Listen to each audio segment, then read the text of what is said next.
ओम शांति। आपका प्रश्न है, आप बार बार बताते हैं कि मुरली से 5 पॉइंट या क्वेश्चन निकालो। तो पॉइंट निकालना है या क्वेश्चन? क्योंकि मैं पॉइंट्स लिखती हूँ, जैसे धारणा का सार और वरदान और स्लोगन, और फिर उन्हें पूरा दिन रिवाइज करना होता है। तो ऐसा ठीक है या डेली क्वेश्चन निकालना है? उत्तर है, ये 5 पॉइंट निकालने का अर्थ यही है कि सारी मुरली में से ऐसे वाक्य निकालने हैं जिसका हमें मनन करना है और मंथन करना है। ये क्वेश्चन कहो या पॉइंट कहो, ये सार मुरली वरदान तो हर रोज लिखते हैं, ये नहीं, लेकिन उसमें से सारी मुरली में से निकालना है। इसके लिए आपको अच्छी रीति मुरली भी पढ़नी होगी। और फिर जो अव्यक्त मुरली के जैसे ग्रुप में हम 5 प्रश्न भेजते हैं और रोज एक एक प्रश्न का उत्तर देना है, इससे रोज ये मुरली आपको पढ़ना होता है। ऐसे ही साकार मुरली के भी ग्रुप है जिसमें ऐसे 5 पॉइंट निकाल कर उसका चिंतन कर उसके उस प्रश्न के प्रश्न भी लिखना है और उत्तर भी लिखना है। ये खुद को रोज का रोज करना है। ये सब हम इसीलिए रोज बता रहे हैं। ये योग की पहली अवस्था में ये सब आ जाता है, क्योंकि यही तो फाउंडेशन है। हमें व्यर्थ और नेगेटिव से बाहर निकलना है, तो ऊपर से हमें सारा दिन पॉजिटिव डालने की एक ये विधि है।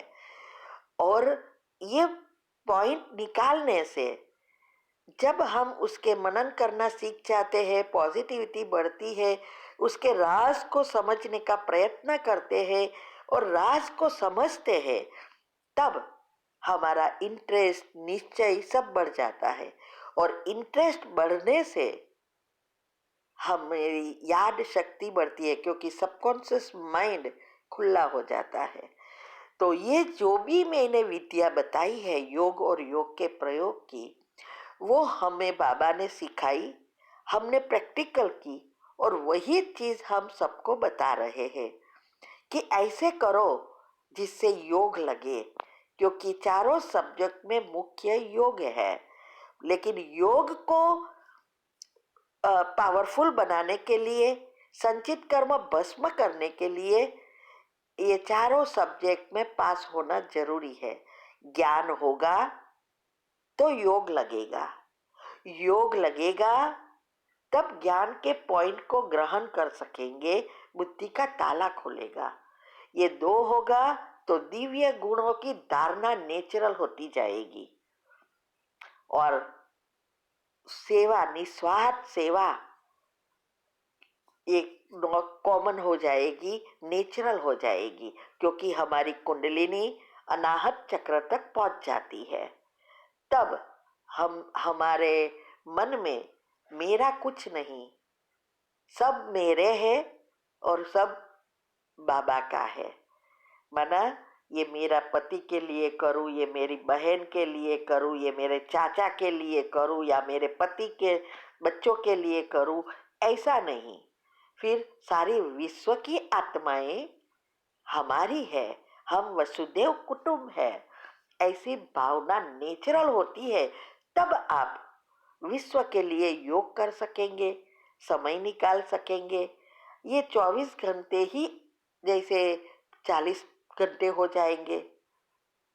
ये अवस्था बनाने के लिए है, तो हर बात को समझना है।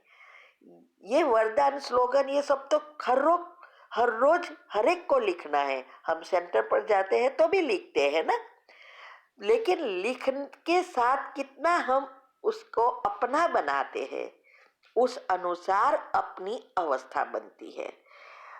और जब आप ये 5 प्रश्न निकालो, और जो भी प्रश्न का उत्तर आपको मंथन से नहीं आता, वो आप क्वेश्चन ग्रुप में लिख सकते हो। और जिसका जवाब आ जाता है वो साकार मुरली मंथन ग्रुप है, उसमें खुद को लिखना है आज का ये प्रश्न और इसका ये उत्तर। ये है पुरुषार्थ, ये है तीव्र पुरुषार्थ। ये सब हमने किया गृहस्थ में रह के, तब हम यहाँ तक पहुँच सके। और इसके लिए ही हम सारी युक्तियाँ जो हमने अपनाई वो हम बता रहे हैं। तीव्र पुरुषार्थ ग्रुप में भी 15 ऑडियो आती है इसके लिए। और यूट्यूब पर भी आजकल हमने ये भी रखने का शुरू किया है, लौकिक से अलौकिक जीवन में परिवर्तन कैसे किया, उसके भी टॉपिक हम बना रहे हैं। तो ये सब बातों को अच्छी रीति समझना है। चैनल का नाम है शिव शक्ति मेडिटेशन बीके कुसुम।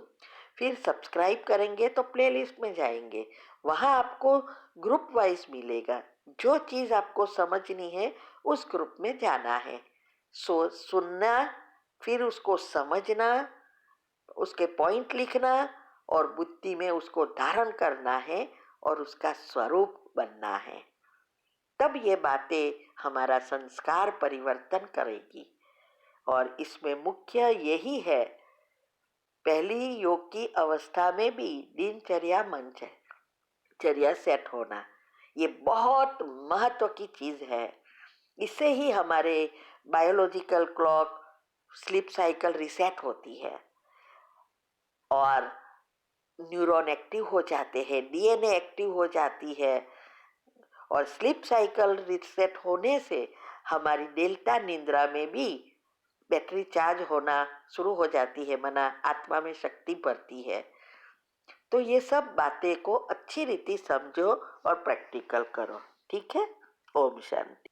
आपका प्रश्न है, सतो प्रधान, सतो रजो तमो की स्टेजिस होती है ना, सतो से रजो में आते हैं तो ऐसे नहीं फट से आ जाते।